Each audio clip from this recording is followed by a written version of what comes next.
né?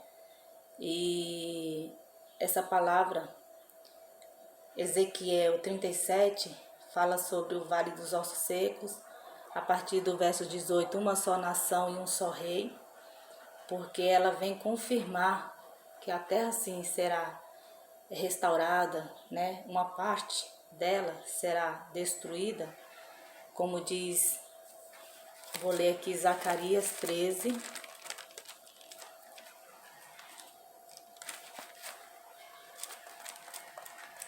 Zacarias 13, versos 8. Versos 8 diz: ó, na terra toda, 2/3 serão ceifados e morrerão. Todavia, a terça parte permanecerá, diz o Senhor.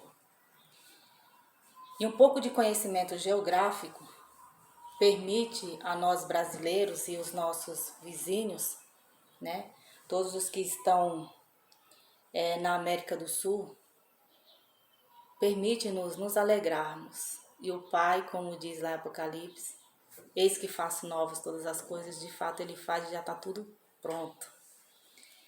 Então, para você ter uma ideia do como que nós devemos nos alegrar, falando de questão territorial, né?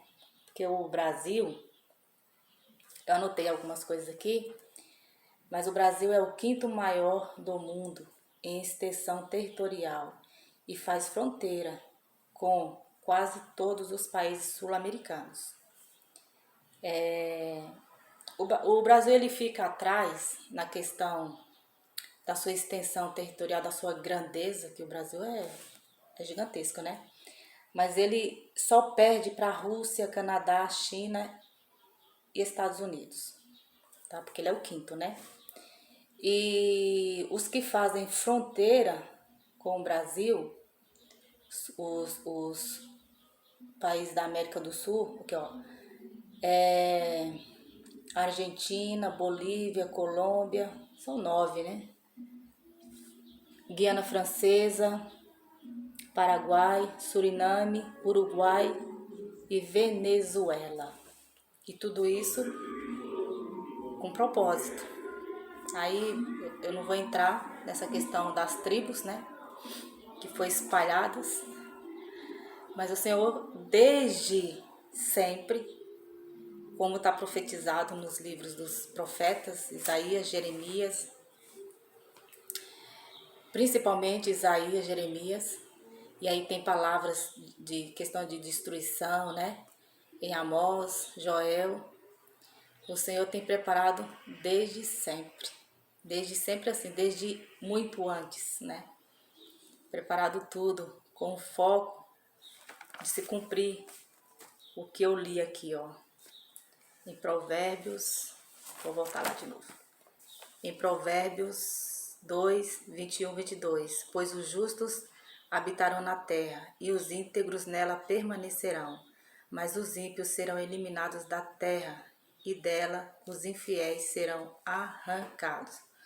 Mas antes disso, o que está acontecendo é um tempo de misericórdia, como diz lá em Pedro. Deixa eu ler aqui.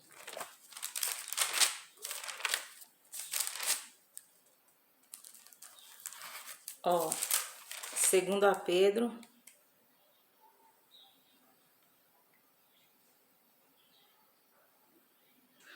segundo a Pedro, capítulo 3, a partir do verso 3 diz: antes de tudo, saibam que nos últimos dias surgirão escarnecedores, zombando e seguindo suas próprias paixões. Eles dirão: o que houve com a promessa da sua vinda? Desde que os antepassados morreram, tudo continuou como desde o princípio da criação.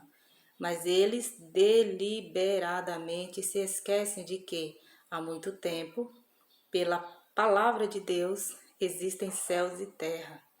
Pela palavra de Deus, existem céus e terra. Está formada da água e pela água. Louvado seja o Senhor. E pela água, o mundo daquele tempo foi submerso. pela água, o mundo daquele tempo foi submerso. Isso já é comprovado historicamente. Se você buscar estudar a respeito dos países que têm civilização antiga, né, comprovada, você vai ver que de fato tem muita coisa debaixo da água, né? Pela mesma palavra, os céus e a terra que agora existem estão reservados para o fogo, guardados para o dia do juízo e para a destruição dos ímpios. Que é uma palavra mais clara. Desculpa. A palavra mais clara que essa, né? Então aqui é a destruição dos ímpios. Não se esquecem disto, amados. Para o Senhor, um dia é como 1000 anos e 1000 anos como um dia. O Senhor não demora em cumprir a sua promessa, como julgam alguns. Ao contrário, Ele é paciente com vocês, não querendo que ninguém pereça, mas que todos cheguem ao arrependimento. O dia do Senhor, porém, virá como ladrão. Os céus desaparecerão com grande estrondo. Os elementos serão desfeitos pelo calor, e a terra e tudo o que nela há será desnudada. Visto que tudo será assim desfeito, que tipo de pessoa é necessário que vocês sejam? Vivam de maneira santa e piedosa, esperando o dia de Deus e apressando a sua vinda. Naquele dia os céus serão desfeitos pelo fogo e os elementos se derreterão pelo calor. Todavia, de acordo com a sua promessa, esperamos novos céus e nova terra, onde habita a justiça. Novos céus e nova terra, onde habita a justiça. A justiça de acordo a Yeshua, ao Evangelho, porque olha só o que diz aqui, é necessário que eu leia essa palavra aqui, ó, Colossenses.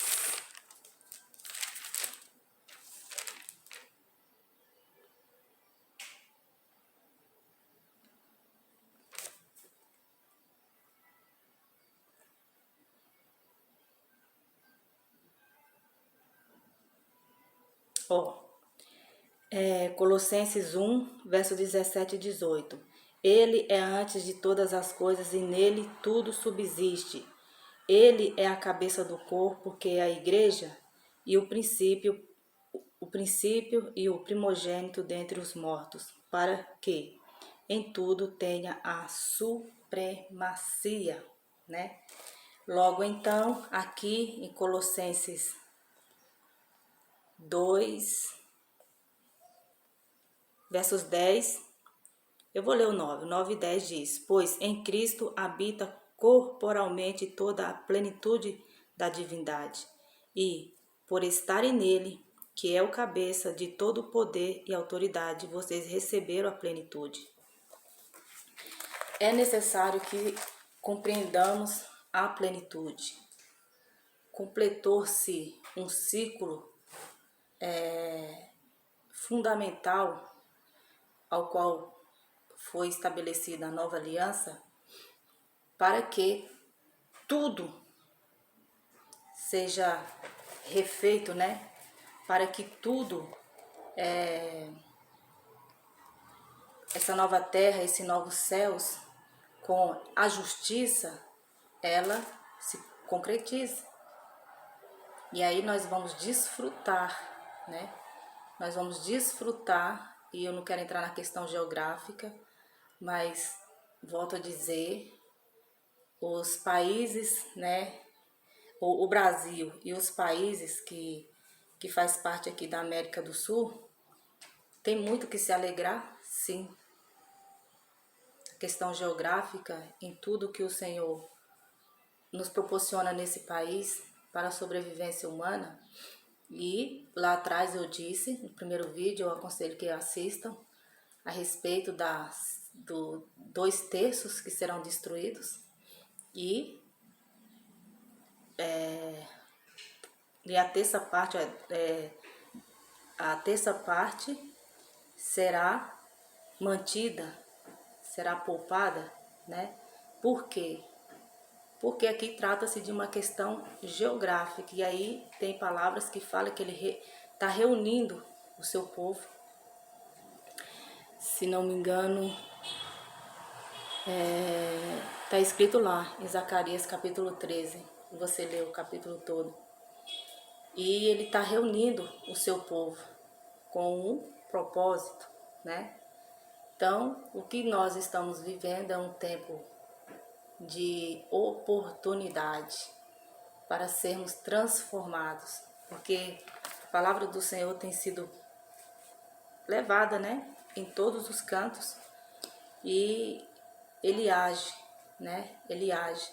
Não quero que fique aqui a ideia de que países que não fazem parte, né, desse contexto aqui da América do Sul, é esses países que vão ser eliminados. Não estou colocando desta maneira. A Bíblia fala, né? Um terço será poupado, mas ele pode todas as coisas. E não podemos ir contra o que diz a palavra do Senhor, né? Devemos sim nos preocupar em estar encaixados à sua justiça. Devemos estar preocupados em compreender o Evangelho, né? A nós dado através do ministério do apóstolo Paulo. Vou ler aqui Apocalipse 8, versos 9. 8, 9 diz. Capítulo 8, versos 8 e 9. O segundo anjo tocou a sua trombeta, e algo como um grande monte em chamas foi lançado ao mar.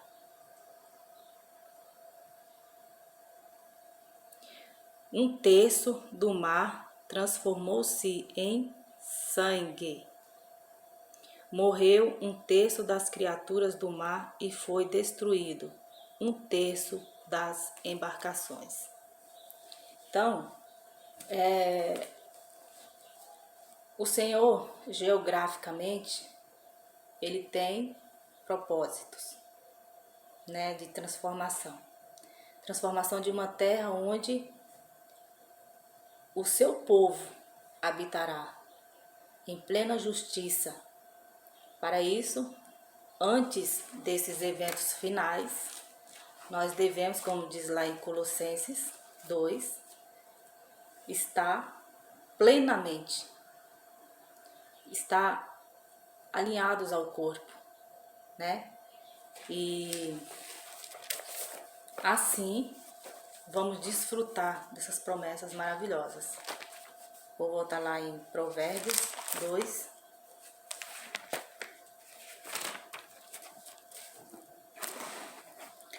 Vinte e 22. Pois os justos habitarão na terra, não segundo a nossa justiça. Estou falando aqui compreendendo a palavra, mas em conformidade à justiça do Filho. Para isso é importante ler Romanos, Hebreus, que nos esclarece claramente a respeito da justiça, através do sacerdócio, através do sacrifício, porquê do sacrifício, da renovação da mente. Romanos fala muito disso, da renovação da mente, da necessidade de sermos renovados, né? O culto racional, saber, né, como nos colocar nessa vida, porque eles colocam tantas alegorias nos seus ministérios para parecer que esse tipo de ensino é um ensino dificultoso, é um ensino chato. Por quê? Na visão deles.